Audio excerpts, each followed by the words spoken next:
인류 역사상 진짜 나눔을 통해서 풍요로움을 경험한 적이 있었죠.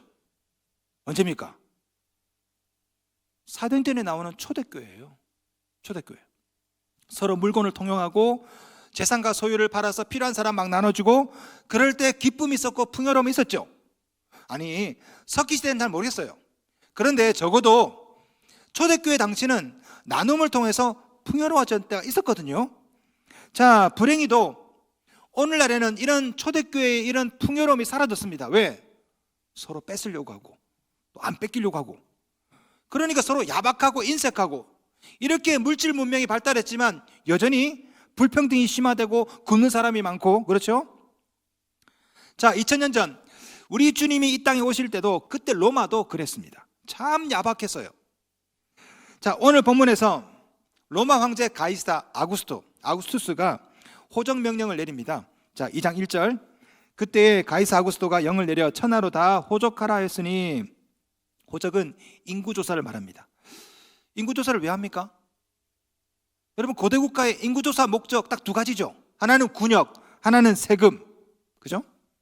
자, 로마는요, 식민지 백성들이 12살이 넘으면 세금을 내야 했습니다. 세금. 자, 그런데 로마 땅이 하도 넓어. 도대체 어느 나라가 인구가 몇 명인지 몰라. 그러니 세금을 거둘 수 있어야지. 그래서 로마 황제 아구스투스가 식민지 백성들에게 인두세를 부과하기 위해서 세금 때문에 각 나라마다 포고령을 내린 겁니다. 인구조사하라고. 자, 그래서 오늘 본문에 나오는 요셉과 마리아는요, 고향 베들레헴으로 호적하러 갑니다. 근데 엄밀히 말하면 베들레헴이 고향이 아니죠. 요셉의 고향은 나사렛입니다. 갈릴리 나사렛. 그런데 왜 요셉은 나사렛이 아니라 저기 남쪽에 있는 베들레헴에 가서 왜 호적을 했을까? 왜냐하면 이 요셉은 다윗의 후손이거든요. 다윗의 고향이 어디입니까? 베들레헴이에요. 그래서 베들레헴으로 간 겁니다. 자, 2장 4절 봅시다. 요셉도 다윗의 집 족속이므로 됐죠. 다윗의 집 족속이므로. 그래서 다윗의 고향 베들레헴으로 간 거예요. 쉽게 말하면 저는 고향이 부산이죠. 제 본가는 김해입니다. 김해 김씨니까. 그러니까 오늘 본문에 나오는 이 요셉도 고향은 태어나기를 나사렛에서 태어났어요. 하지만 본가는 어디예요? 베들레헴이에요. 그래서 베들레헴 가서 호적 조사를 간 겁니다. 자, 문제는 이 여행길에 약혼녀 마리아도 동행했다라는 것입니다. 거기다가 이 나사렛에서 베들레헴까지 제가 구글 얼스로 쭉 이렇게 거리를 재봤더니 160km예요. 그 먼 거리를 혼자 가도 되는데 왜 임신한 약혼녀를 왜 데리고 갔을까? 더더군다나 로마는 여성에게 인두세를 부과하지 않았어요. 세금은 남자만 내는 거예요. 그러니까 마리아는 놔두고 요셉 혼자만 가도 돼요. 그런데 왜 요셉은 굳이 막달인 이 약혼녀 마리아를 데리고 그 먼 거리를 왜 갔을까? 사실은 임신한 마리아를 고향에 두고 혼자 다녀올 수 없기 때문에 그렇습니다. 왜냐하면 이 두 사람이 정식 부부가 아니에요. 약혼녀입니다. 만약에 요셉 혼자 베들레헴 갔다가 이 약혼녀 마리아가 출산을 하면 어떻게 되는 겁니까? 아니, 예를 들어서 누가 젊은 청년이 결혼했어요.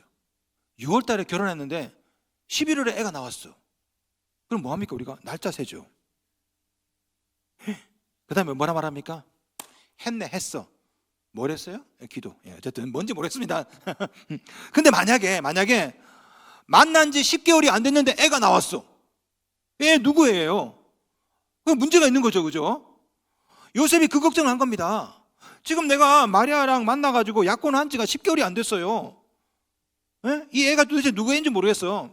근데 만약에 요셉이 베들레헴 갔다가 혹시라도 마리아가 출산하게 되면 동네 사람들한테 돌에 맞아 죽어요. 그죠? 요셉은 마리아를 생각해서 일부러 마리아를 데리고 베들레헴으로 간 겁니다. 참 요셉 멋있죠? 야, 참. 자, 드디어 그 먼 거리를 걷고 걸어가지고 베들레헴에 도착했습니다. 거기서 호적을 마치고 드디어 이제 나사렛으로 돌아가려고 하는데 문제가 생겼어요. 마리아 양수가 터진 거야. 그리고 아기가 막 나오려고 하는 거죠. 2장 6절. 거기 있을 그때에 해산할 날이 차서라고 되어 있죠. 원어 뜻은요, 거기 있을 그때에 something happened. 뭔가 일어났다. 뭐가 일어났습니까? 아기가 출산한 거죠. 결국 베들레헴에서 예수님이 태어나시게 됩니다. 자, 예수님이 어디서 태어났다고요? 베들레헴. 예? 마리아 배 둘레에서 에헴 하고 태어났어. 베들레헴이에요. 왜 정제를 하시지? 예. 자, 문제는요, 이 아기 예수가 강보로 쌓여서 구유에 누웠다라는 것입니다. 자, 2장 7절, 첫 아들을 낳아 강보로 싸서 구유에 누웠으니, 어디라 구유? 구유. 구류 안 구류? 구유. 예. 하나 더 할 거예요. 잘 들어보세요. 자, 여러분, 구유는요, 가축들이 먹는 여물통이죠. 여러분, 말씀 잘 보시면 말구유 아닙니다. 예? 많은 분들이 예수님이 말구유에서 태어났다고 하는데 성경 어디에도 말구유에서 태어났다는 얘기가 없어요. 그냥 구유라고만 나와 있죠. 그죠? 예. 이스라엘은 말을 키우지 않습니다. 아마 이것은 양이나 염소가 먹었던 여물통 같아요. 다시 한번 말씀드립니다. 말구유가 아니에요. 이렇게 했더니 어떤 분이 그래요. 그럼 말구유? 아니, 말구유가 아니라니까요. 자, 예수님이 태어났습니다. 자, 구유에 누웠어요. 구유에. 질문, 아니 왜 하필 아기를 구유에 누웠을까요? 그 더러운 곳에. 여러분, 손주 태어나면 그 더러운 여물통에다가 자기 손주를 거기다 넣겠어요? 왜 예수님은 하필 그 말구유에 누웠을까? 사실은 이것 자체가 우리 예수께서 높고 높은 보좌를 떠나서 낮고 낮은 곳에 임하여서 그리스도의 복음이 소외되고 낮은 사람들에게 미칠 것임을 암시하는 겁니다. 이 상황이, 이것이.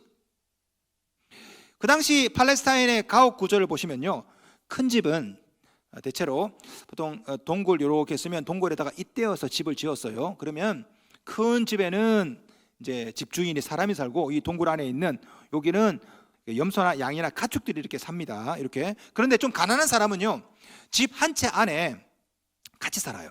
추운 겨울에 얼어 죽으니까 같이 사는데 침상을 이렇게 올려가지고요, 그 위에 높은 데는 사람이 살아요. 그런데 한 단계 낮은 곳에는 거기는 염소나 양이 삽니다. 자, 오늘 본문에 나오는 이 예수님은요, 어디서 태어났냐? 한 단계 낮은 그 양이나 염소가 있는 곳에서 더 낮은 여물통에서 태어나신 거죠. 더 비참한 것은 강보입니다. 강보. 2장 7절 보세요. 첫 아들을 낳아 강보로 싸서 구유에 누웠으니, 강보, 이 세마포인데요, 강보는 마로 만든 까끌거리는 그런 천을 말합니다. 그 장례식 때 쓰는 그런 천입니다. 예? 이 강보라는 말 원래 어원이 뭐냐면 찢다라는 뜻이거든요. 찢다. 그러니까 마리아가 아기를 출산하고 지금 뭐 양수가 터지고 피가 범벅이 되고 탯줄 자르고 지금 애가 울고 있고 뭔가를 감싸야 될 거 아니에요. 그러니까 보다가 앞치마나 걸레를 푹 찢어가지고 거기다 아기 예수를 뚫뚫뚫 마른 거죠. 예? 여러분, 이 상황이 얼마나 비참합니까? 여러분, 머릿속에 상상해 보세요.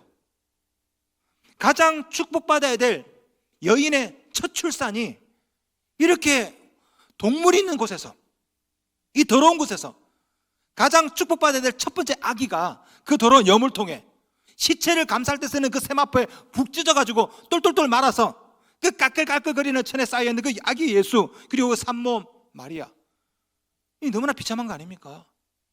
질문, 왜 우리 예수님은 이런 방식으로 태어나야 했을까? 왜 하나님은 다른 방식, 궁궐도 아니고 왕궁도 아니고 왜 이런 방식으로 예수님이 태어나게 했을까? 사실은 비천한 인간들의 친구가 되기 위해서. 그래서 이렇게 태어난 거예요. 저는 미얀마 선교를 20년 동안 했습니다. 20년 동안 미얀마 선교를.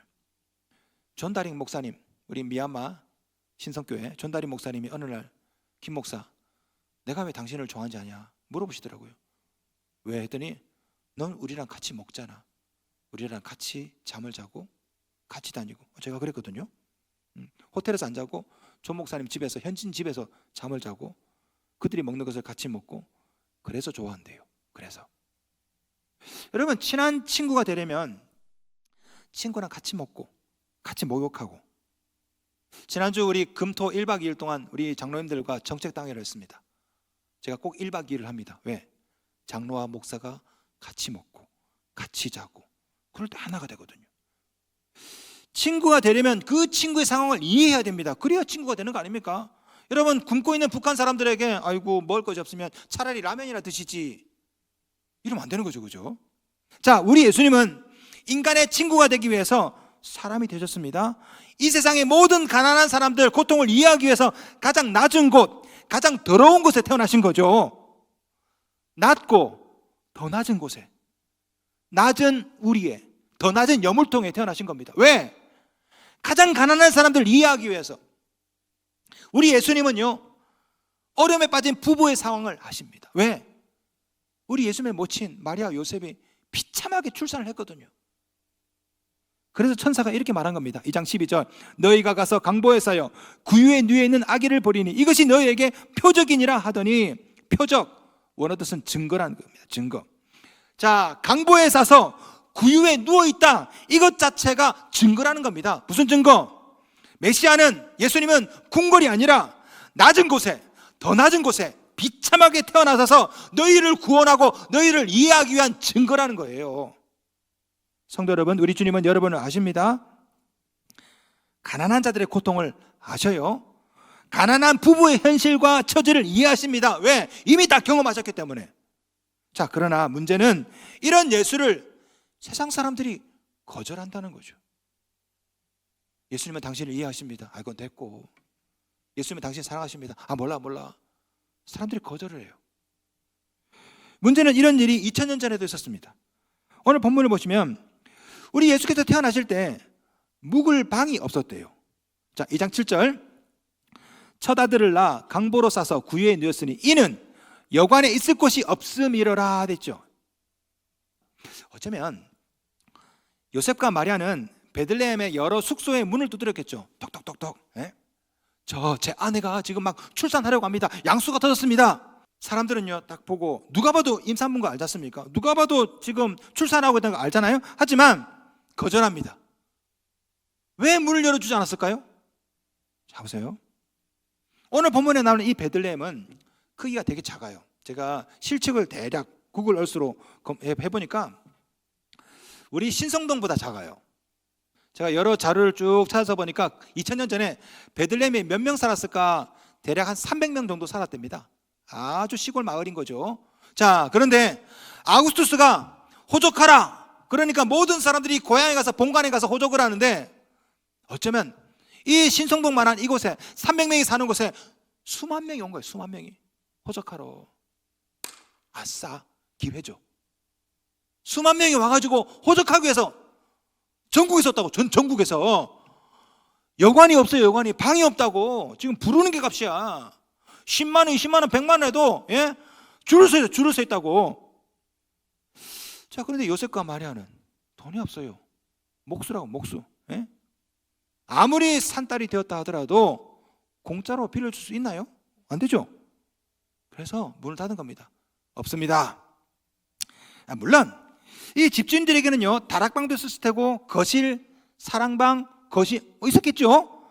여러분, 오늘 본문에 보시면 여관이라는 단어가 카탈위마인데요, 헬라어로. 이 단어는 뭐냐면요, 사랑방, 손님방, 뭐 이런 의미입니다. 그러니까 요셉이 부탁한 것은요, 어떤 큰 방이 아니에요. 저 죄송하지만요, 혹시 거실 있습니까? 거기 부엌에 그 귀퉁이 있습니까? 지금 제 아내가 지금 출산하거든요. 그 쓸모없는 방 하나 있으면 그거 하나만 주십시오. 훌륭한 방이 아니에요. 있어도 그만 없어도 그만, 그런 방을 요셉이 요구한 겁니다. 그런데 집 주인들은요, 없습니다. 문을 꽝 닫아요. 방이 없어서가 아니죠. 마음이 없는 겁니다. 아니, 마음이 있긴 있는데 아기 예수가 아니라 돈에가 있는 거죠. 게다가 베들레헴이 어디입니까? 베들레헴은 유다 지파 사람들의 본관입니다. 자, 어떻게 보면 이 요셉의 친척들이야. 다 친척들 다. 저 혹시 그 누구 아십니까? 그분이 저의 당수거른, 아마 그랬겠죠. 그런데도 불구하고 베들레헴 사람들은요, 문을 딱 닫아 겁니다. 난 당신 모릅니다. 왜? 한 명이라도 더 받아야 지금 돈을 버는 거 아닙니까? 스스로를 선민이다, 택한 백성이다 했지만 막상 출산 직전에 있는 이 임산부에게 방 한 칸, 거실 하나 내어줄 마음이 없는 거죠. 얼마나 비정한 사회입니까? 인류를 구원하기 위해서 이 땅에 오신 예수님께 어떻게 이렇게 박대할 수가 있을까요? 그래서 어떤 신학자는 이렇게 말합니다. 들어보세요. 우리 인류를 구원하러 오신 하나님의 아들에게 우리 인류가 최초로 준 선물은 구유였으며 마지막으로 준 선물은 십자가였다. 여러분, 어쩌면 우리도 이 여관 주인이 될 수 있습니다. 어쩌면. 왜 우리가 예수님을 모셔드리지 못할까요? 어쩌면 우리 속에도 탐욕이 있는 거 아닙니까? 탐욕. 자기 생각이 있고 자기 주관이 있고 예수님의 말씀이 귀에 들어오지 못합니다. 왜? 아무리 문 밖에 서서 예수께서 두드리셔도 내 마음에는 너무나 많아.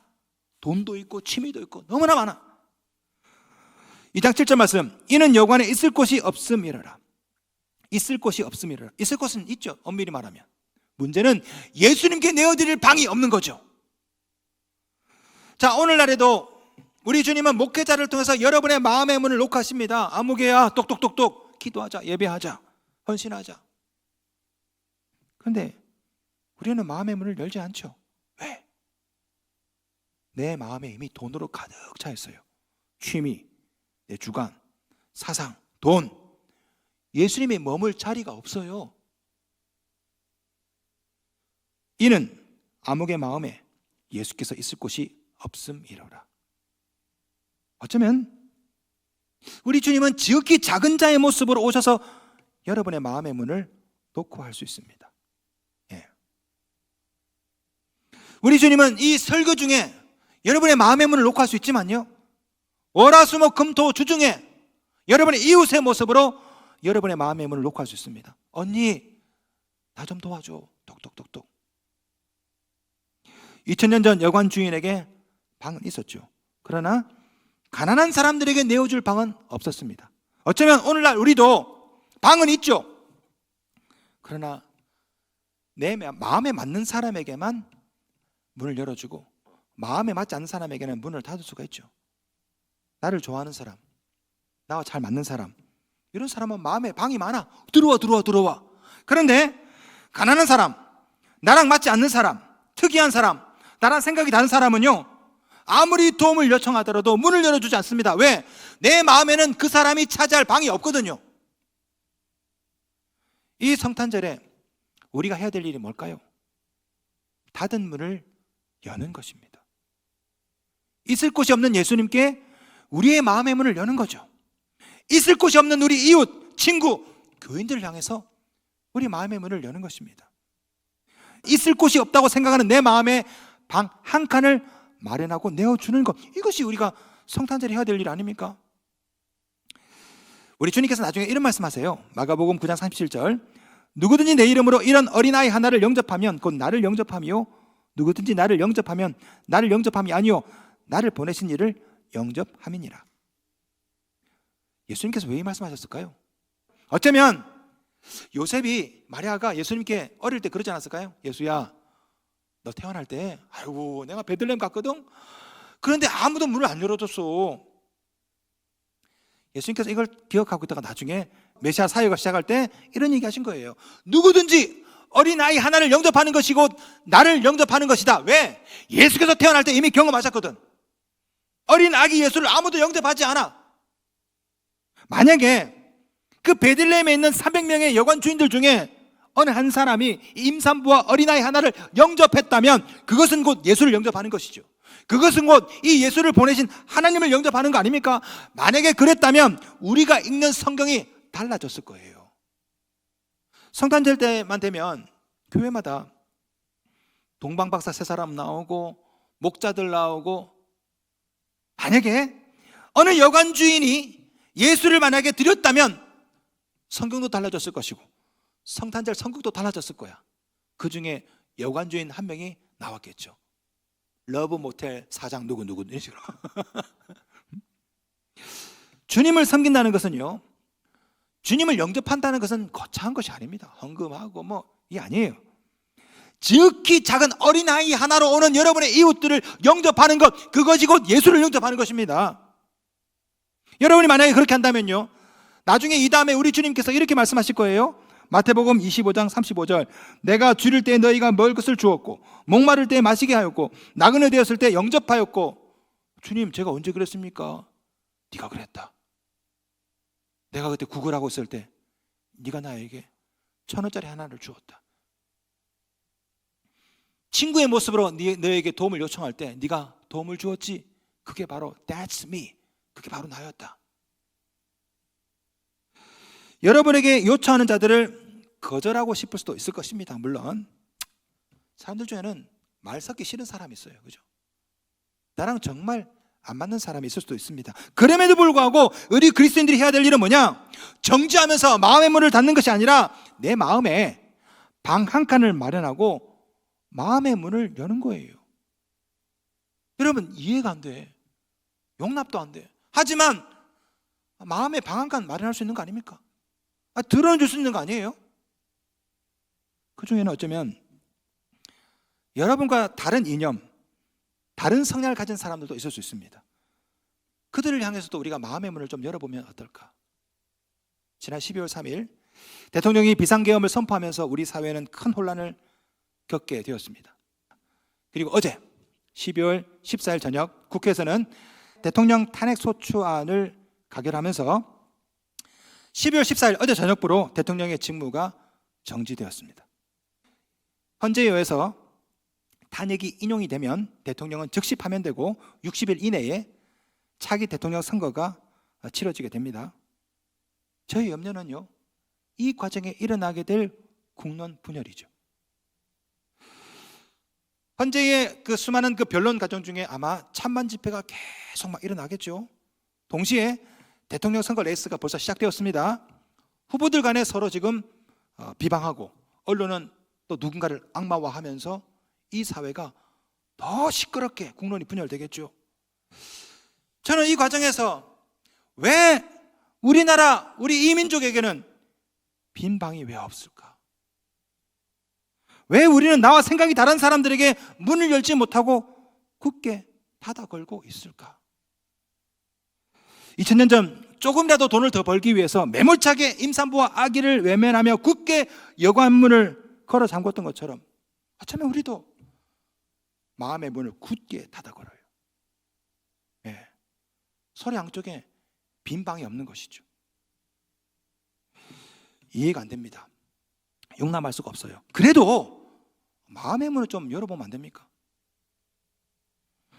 지금 여러분이 용납하지 못하는 사람은 누굽니까? 마음의 문을 굳게 닫아 걸고 내 마음에는 당신이 머물 방이 없습니다라고 매몰차게 거절하는 사람은 도대체 누굽니까? 여러분이 거절하는, 용납하지 못하는 바로 그 지극히 작은 자 한 사람이 예수님이에요. 성도 여러분, 그들을 향해 좀 문을 열었으면 좋겠습니다. 이해가 안 되고 도대체 어떻게 저럴 수가 있지? 용납할 수 없어도 서로 우리 마음에 조그만 방 한 칸 마련하고 마음의 문을 좀 열어보면 어떨까? 저는 이것이 이렇게 혼란한 이 사회에 우리 그리스도인들이 해야 될 일 아닐까 싶습니다.